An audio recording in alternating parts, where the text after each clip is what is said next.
বাবার অসুস্থতায় পরিবারের হাল ধরতে মিশুক নিয়ে বের হয়েছিলেন ২০ বছরের তরুণ ওয়ালিউল্লাহ। কিন্তু যাত্রীর বেশে থাকা অটোরিকশা ছিনতাইকারী চক্রের নির্মম ধারালো অস্ত্রের আঘাতে প্রাণ হারাতে হয় তাকে। গত ৫ জুলাই নিখোঁজের পরদিন ২৫০০-এর গ্রুপ ডি গ্রামের নির্জন স্থান থেকে উদ্ধার হয় ওয়ালিউল্লাহর রক্তাক্ত মরদেহ। চাঞ্চল্যকর এই হত্যাকাণ্ডের তদন্তে নেমে সিসিটিভি ফুটেজ ও প্রযুক্তির সহায়তায় সোনারগাঁ থেকে ২ আসামি আওলাদ ও শাহিনকে গ্রেফতার করে পিবিআই। লাশ কিভাবে দেখবো? আমার ভূতের লাশ আমার দেখার মতন ক্ষমতা নাই।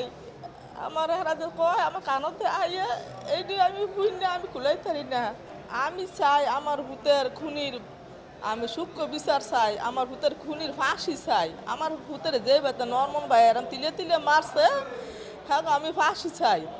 আমি দেখতে চাই হারানি সবাই মিলে আমার ভূতের ফাঁসি নেহা করে দিয়া দেয় ভূতের খুনির, আমি এইটা চাই। তো আমি মা হইয়া কুলাইতে পারি না, তো আপনারাও তো একটু দেখছেন, আপনারও তো একটু খারাপ লাগবো না লাগবো কিন্তু কথা না।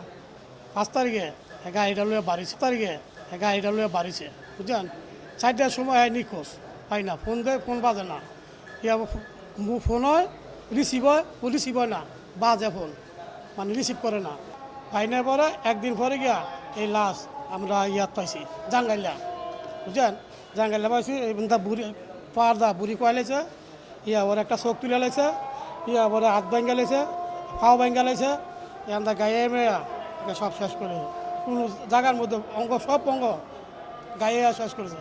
এই আপনাকে সরকারের মধ্যে আমি খুব বিচারটা চাই, হ্যাঁ ফাঁসি চাই, তাই আমাকে কোনটা করতে। আসামিদের দেওয়া তথ্যে মুন্সিগঞ্জের ভবেরচর থেকে উদ্ধার করা হয় ছিনতাই হওয়া মিশুক অটোরিকশাটি। উদ্ধার হয় নিহতের মোবাইল ফোনও। পিবিআই জানায়, বারোদি স্ট্যান্ড থেকে পরিকল্পিতভাবে গাড়ি ভাড়া করে নির্জন স্থানে নিয়ে ওয়ালিউল্লাহকে হত্যা করে সংঘবদ্ধ চক্রটি। নারায়ণগঞ্জ জেলায় গত ৬/৭/২০২৬ তারিখে ২৫০০-এর গ্রুপ ডি এলাকায় একটি লাশ পাওয়া যায়। সেটি ছিল ক্ষতবিক্ষত লাশ।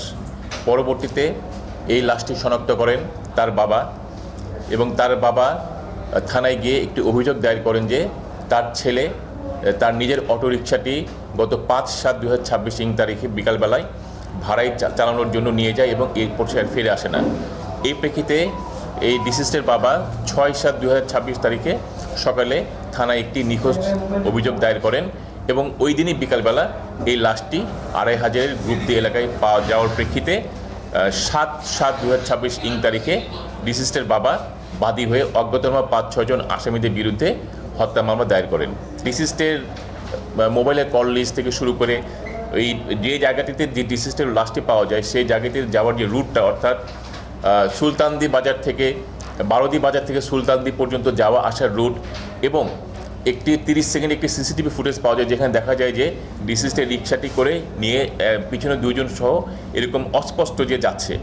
এই বিষয়টি এবং অন্যান্য তথ্য প্রযুক্তিগত বিশ্লেষণ করে আমরা এই হত্যাকাণ্ডের সঙ্গে জড়িত সন্দেহে মোহাম্মদ আওলাদ হোসেন নামে একজনকে গ্রেফতার করি। গ্রেফতারকৃত আওলাদ হোসেনের দেওয়া তথ্য মতে তার অপর সহযোগী মোহাম্মদ শাহিনকে আমরা ওই রাত ১১টার সময় শাহিনের বসত ঘর থেকে তাকে গ্রেফতার করা হয়।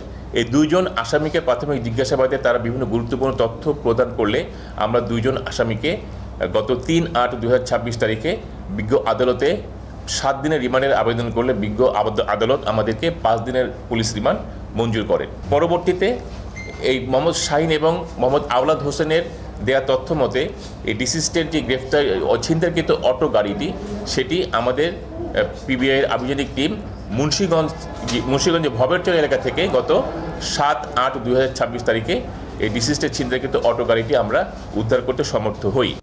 ইতোমধ্যে আদালতে ১৬৪ ধারায় হত্যাকাণ্ডের দায় স্বীকার করে জবানবন্দি দিয়েছে আসামি শাহিন। ঘটনার সাথে জড়িত চক্রের অন্যান্য সদস্যদের গ্রেপ্তার করতে অভিযান অব্যাহত রয়েছে বলে জানিয়েছে পুলিশ।